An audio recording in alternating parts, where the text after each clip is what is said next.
सकुटुंब याच्यासाठी आता आम्ही सगळं करून म्हणजे साहेबांची भेट घेतल्यानंतर लिगली जे आम्हाला प्रोसेस करायला सांगितली होती ती सगळी प्रोसेस 2 महिने आम्ही करतोय।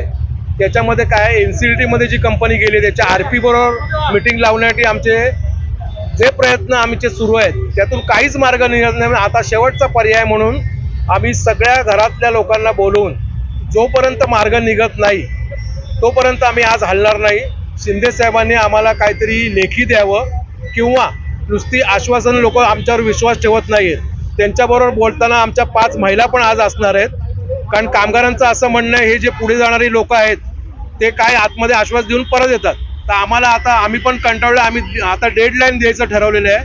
31 मार्च 2025 पर्यंत आमच्या सुपरमॅक्स कामगारांचा कुठल्याही परिस्थितीत निकाल लावावा हेच आमचं मागणं आहे। जोपर्यंत होत नाही तोपर्यंत आम्ही आता आज आश्वास जे काही गोष्टी होतील त्या आज साहेबांनी भेटल्याशिवाय आम्ही इथनं निघणार नाही। प्रलंबित असे आहेत की कंपनी या मल्होत्रा फॅमिली या लगी आणि युनियननी धरून षडयंत्र करून कंपनीला एका वेंडरला पकडून NCLT मध्ये कंपनी घालवली, म्हणजे सेंट्रल गव्हर्नमेंटच्या ताब्यात। सेंट्रल गव्हर्नमेंटच्या ताब्यात गेल्यावर कुठलाही डिसिजन घेता येत नाही। पण आपले साहेब शिंदे साहेबांनी याच्यातनं आउट ऑफ कोर्ट मार्ग काढण्यासाठी प्रयत्न सुरू ठेवले आहेत।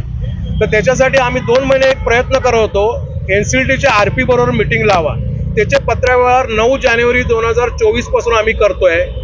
आज तगात आम्ही तुमचं काम प्रलंबित आहे, तुमचं काम सुरू आहे असे जर आश्वासनं मिळत असेल, कामगार हैराण झालेत, आमचे 60 कामगार मृत्युमुखी पडलेत, तर आम्ही हेच करत बसायचं का? आश्वासन घेऊन लोकांना मेसेज टाकत राहायचे का? तर ते आता आम्ही विकोपाला गेलेलं आहे। आता आमचा एकच पर्याय, जोपर्यंत निर्णय आज मिळत नाही तोपर्यंत आम्ही हलणार नाही। निर्णय बरोबर आहे आणि दादांनी सांगितलं 31 मार्च पर्यंत आम्ही मुदत दिलेली आहे। तर मी तर म्हणते 31 मार्च ते आम्ही लेडीज पण उपोषणाला आता बसू, आम्हाला जर नाही मिळाला नाही तर। मॅडम थोडक्यात बोलायचं, अडचणी आमच्या एकच आहे, आज आमची जी उपासमार होते जोपर्यंत आज आमचे प्रश्न सोडवले जात नाही सुपरमॅक्स मधले आणि अडचणी सोडवल्या जात नाही तोपर्यंत आम्ही इथे ठामपणे आमचा मुक्काम केलेला आहे।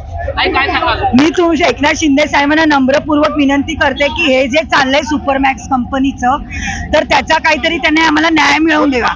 मी सरांना आज एक प्रश्न विचारते की आम्ही त्यांच्या सगळ्या लाडक्या बहिणी आहे, त्यांच्या सख्या बहिणीवर जर अशी परिस्थिती आली असती तर साहेबांनी त्यांना त्यांच्या बहिणीला न्याय मिळवून दिला नसता का? आम्ही उपासमार सहन करायची, लोकांची बोलणी सहन करायची, आमच्या मुलांची शिक्षण थकली आहेत, बँकेचे कर्ज आहे, लोक मेली, या सगळ्याला जबाबदार तर RK मल्होत्राचे। त्याचा तो फायदा आहे, त्यांनी आम्हाला खड्ड्यात घातलंय का म्हणून हे सगळं आम्ही सहन करायचं आणि कशासाठी? त्यामुळे आम्हाला योग्य निर्णय हवा आणि जोपर्यंत आम्हाला न्याय मिळत नाही तोपर्यंत आज आम्ही साहेबांच्या बंगल्यासमोर हलणार नाही। ते देशाचं सगळं चांगलं करतायत, मग आमच्या मोक्याच्या ठिकाणी जी कंपनी आहे त्याचा त्यांनी निर्णय करावा ही त्यांना माझी नम्र विनंती आहे।